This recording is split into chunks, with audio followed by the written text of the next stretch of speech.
Hey guys, Coach Bess again here with the Intentional Lifestyle. Listen, today I just want to talk to you about sugar as a whole and why it's even an issue and why you hear me talking about it so much. And I know I'm not the only one out there talking about sugar and the problems that it's causing. But let's talk about that. Let's talk about the fact that sugar is an addiction.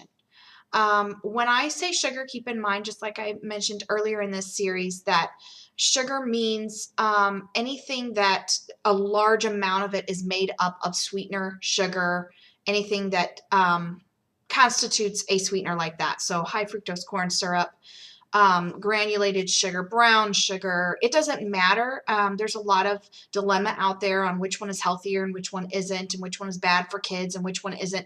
It's all bad.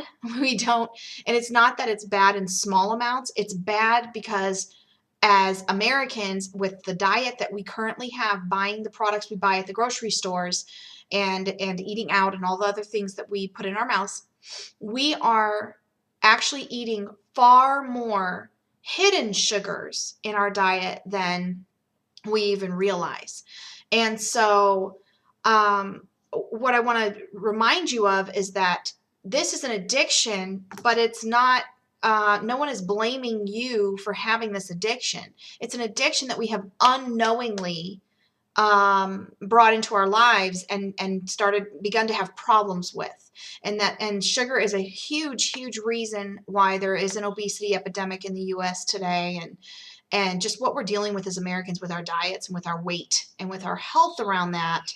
Sugar's a major player. So I just wanted to bring that up again and remind you, sugar is an addiction. And so what I'm going to do is, this is part one. I'm going to break this down into between 3 and 5 parts, depending on how long it takes me to get through this. And I want to bring you the reasons why we struggle with sugar the way that we do, where it's hidden, and then at the end, I want to bring you hope. And I want to talk to you about where we should go from here. So today, I just wanted to restate that we are dealing with an addiction. The problem is it's hidden, and the culprit is not always obvious. And so we're addicted to something that we don't even realize we're addicted to, number one. And number two, we don't even realize out of what we're eating what's feeding that addiction. So I'm going to start working our way through that, okay? Part 2 is coming up next week, and I'm going to talk to you about where the culprit is in our foods and in our drinks. So I'm going to talk about some of the hidden places that we don't commonly realize. I hope you have a wonderful day. I will look forward to speaking to you next week. Come visit me at my Facebook page, Coach Bess. I put up so many awesome, encouraging things there, motivating things. I love to do shout outs and talk to you there. So come talk to me and let me know what you think of this sugar series. I'll talk to you soon.